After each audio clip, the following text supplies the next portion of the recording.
Hi, உங்கள் ride with பிமணி. இன்றைக்கி நம்ம வீடியோவில் சூப்பராக வந்து முட்டையை வச்சு எப்படி டிஃப்ரெண்ட்டாக வந்து வறுவல் பண்ண போகிறோம் அப்படின்னு தான் பார்க்க போகிறோம். ஸோ இந்த மாதிரி நீங்கள் வறுவல் பண்ணியிருக்க மாட்டீங்க.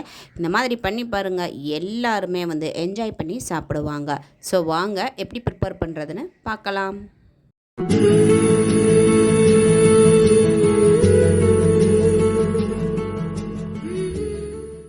ஒரு கடாயில் எண்ணெய் ஊற்றிக்கலாம். எண்ணெய் காஞ்சதும் கடுகு உளுந்து போட்டு பொரிஞ்சுக்கிறட்டும். இது நல்லா பொரியிற ஸ்டேஜில் கொஞ்சமாக சீரகம் ஆட் பண்ணிக்கிறலாம். இந்த சீரகம் பொரிஞ்சதும் நல்லா ஒரு 5-6 பல் பூண்டை இடித்து வச்சுருக்கேன், அதை வந்து இதில் ஆட் பண்ணிக்கிறலாம். ஆட் பண்ணிவிட்டு அது கூடவே வந்து ஒரு பச்சை மிளகா, இது பெரிய பச்சை மிளகா, அதை கட் பண்ணிக்கிறேன், அதையும் வந்து நல்லா வந்து வதக்கி விட்டுக்கிறலாம். இந்த பூண்டும் பச்சை மிளகாயும் அந்த எண்ணெயில் வறுபடும் பொழுது அருமையாக ஒரு ஃப்ளேவர் வரும். அது கூடவே வந்துட்டு கட் பண்ணி வச்ச வெங்காயம், நல்லா கொஞ்சம் வெங்காயம் நிறையாவே வந்து ஆட் பண்ணி 2 பெரிய வெங்காயத்தை வந்து கட் பண்ணி ஆட் பண்ணியிருக்கேன்.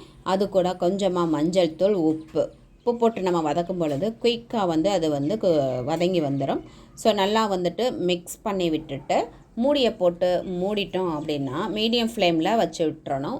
ஒரு நிமிஷத்துக்கு அப்படியே அது வந்து இந்த வெங்காயம் வந்து சாஃப்டாக குக்காகி வந்துடும். இந்த மாதிரி இப்போ குக்காகி வந்துருச்சு. அதை ஒரு மிக்சிங் கொடுத்து விட்டுட்டு கொஞ்சமாக இஞ்சி பூண்டு பேஸ்ட்டை ஆட் பண்ணிக்கிறலாம். இஞ்சி பூண்டோட பச்சை வாசம் போகிற அளவுக்கு நல்லா வந்து இந்த வெங்காயத்தில் வந்து வதக்கி விட்டுறணும். இந்த எண்ணெயிலேயே இது நல்லா வதங்கி நல்லா அந்த ஃப்ளேவர் ஃபுல்லாக வந்து வர ஆரம்பிக்கும். அந்த ஸ்டேஜில் வந்து கொஞ்சமாக மிளகாய்த்தூள், இந்த மிளகாய்த்தூள் உங்கள் காரத்துக்கு ஏற்றாப்பில் ஆட் பண்ணிக்கோங்க. ஏன்னா நம்ம ஏற்கனவே பச்சை மிளகாய் வேறு போட்டிருக்கோம். போட்டு நல்லா வந்துட்டு இந்த வெங்காயத்து கூட அதை மிக்ஸ் பண்ணி விட்டுக்கிறணும். நம்ம இந்த மிளகாய்த்தூளை வெங்காயத்து கூட தனியாக வதக்கும் பொழுது அதோட கலரை வந்து நல்லா தூக்கி கொடுக்கும். இதை நல்லா மிக்ஸ் பண்ணி விட்டுட்டு இப்போ கொஞ்சமாக மல்லித்தூள், கொஞ்சம் சீரகத்தூள் போட்டு நல்லா மிக்ஸ் பண்ணி விட்டுக்கிறலாம். மீடியம் ஃப்ளேமில் வச்சு இதை நல்லா வந்து வதக்கி விடணும், இல்லைனா இந்த மசாலா வந்து கருகிடும். ஸோ அதோட பச்சை வாசம் போகிற அளவுக்கு நல்லா வந்து வதக்கி விட்டாச்சு. இங்கே வந்து பார்த்திங்கன்னா நான் முட்டையை ஏற்கனவே வந்துட்டு பாயில் பண்ணி 4 முட்டையை வந்து இந்த மாதிரி நேர் வாக்கில் வந்து கீத்தி எடுத்திருக்கேன். ஸோ இந்த மாதிரி உங்களுக்கு பிடிக்கும், உங்களுக்கு என்ன மாதிரி சைஸில் பிடிக்குமோ அந்த மாதிரி வந்து நீங்கள் அதை கட் பண்ணி எடுத்துக்கோங்க. அந்த ஒயிட் எக்கோட அந்த ஒயிட் பார்ட்டை மட்டும் இந்த மாதிரி கட் பண்ணி ஃபஸ்ட்டு ஆட் பண்ணிக்கிறலாம். ஆட் பண்ணி நல்லா மிக்ஸ் பண்ணி விட்டுக்கிறலாம். நல்லா அந்த வெங்காயம், அந்த மசாலா எல்லாமே வந்து இந்த முட்டையில் வந்து ஃபுல்லாக கோட் ஆகிற மாதிரி நல்லா மிக்ஸ் பண்ணி விட்டுக்கிறணும்.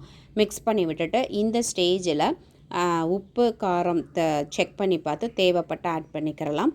நல்லா மிக்ஸ் பண்ணி விட்டுட்டு ஒரு மீடியம் ஃப்ளேமில் வச்சு கொஞ்சம் நேரம், ஏன்னா நம்ம ஏற்கனவே வந்து எல்லாமே வந்து மசாலாலாம் ரெடி ஆயிடுச்சு. ஸோ வதக்கி விட்டுட்டு அது கூட நம்ம அந்த எல்லோ கருவை ஆட் பண்ணிக்கிறோம். எல்லோ கருவை வந்து நம்ம கடைசியில் ஆட் பண்ணணும், இல்லை அப்படின்னா எல்லாம் உடஞ்சி இதாயிரும். அதனால் வந்து அப்படியே போட்டுட்டு மிக்ஸ் பண்ணி விட்டுட்டு மூடியை போட்டு ஒரு நிமிஷத்துக்கு அப்படியே மீடியம் ஃப்ளேமில் வச்சிடணும். வச்சுட்டு அதுக்கப்புறமா ஓப்பன் பண்ணி ஒரு மிக்சிங் கொடுத்து விட்டுட்டு கொஞ்சமாக வந்து பெப்பர் தூள் வந்து ஆட் பண்ணி விட்டுக்கிறலாம். இது நீங்கள் காரத்தை செக் பண்ணிவிட்டு ஆட் பண்ணிக்கோங்க, அப்புறம் ரொம்ப காரம் ஆகிடும். ஸோ கொஞ்சமாக அந்த பெப்பர் நம்ம தூக்கலும் பொழுது வந்து அந்த சளி பிடிச்ச நேரங்கள்லாம் இந்த மாதிரி மழை காலத்துலலாம் வச்சோம் அப்படின்னா அருமையாக இருக்கும். ஸோ பெப்பர் போட்டு நல்லா மிக்ஸ் பண்ணி விட்டுட்டு அது கூடவே வந்து கட் பண்ணி வச்ச மல்லித்தலையை தூவி ஒரு மிக்சிங் கொடுத்து விட்டு இறக்கணும்னு வச்சுக்கோங்க. டேஸ்ட்டும் ஃப்ளேவரும் அட்டகாசமாக இருக்கும். நீங்கள் முட்டை வறுவல் இந்த மாதிரி செஞ்சு பாருங்கள். சாதத்துக்காக இருக்கட்டும், வெரைட்டி ரைஸ்க்காக இருக்கட்டும், சப்பாத்திக்காக இருக்கட்டும், எல்லாத்துக்குமே சூப்பரான சைடிஷாக இருக்கும். ஸோ நீங்களும் இதே மாதிரி நான் செஞ்ச மாதிரியான ஸ்டைலில் முட்டை வறுவல் செஞ்சு கொடுத்து அசத்துங்க. வீடியோ பிடிச்சிருந்தால் லைக் பண்ணுங்கள். தேங்க்யூ.